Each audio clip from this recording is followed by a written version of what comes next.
Hey guys, and welcome back to our channel One to Step.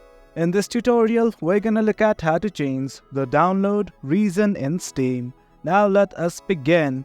Well, as you can see, I have already installed the Steam application. In case you have not, do it right now. That is quite easy. Now let's simply look at how to change the download reason. At the top left, you can see a button like this called as Steam. Click on it right now.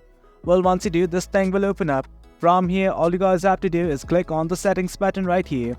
And guys, this is it. This is the settings section. From here, all you guys need to do is simply scroll down till you see downloads. And once you click on it, the very first thing that you are going to see is this button called as download reason. And right next to it, here is a drop down.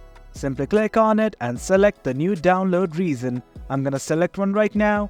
And once you've done that, do note that you have to restart the application. You can restart it right now or later. It is up to you.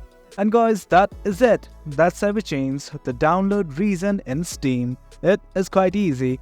Hope you guys found this video informative, and for more content like this, do remember to hit like, share and subscribe. Your support fuels us. Until next time, thank you.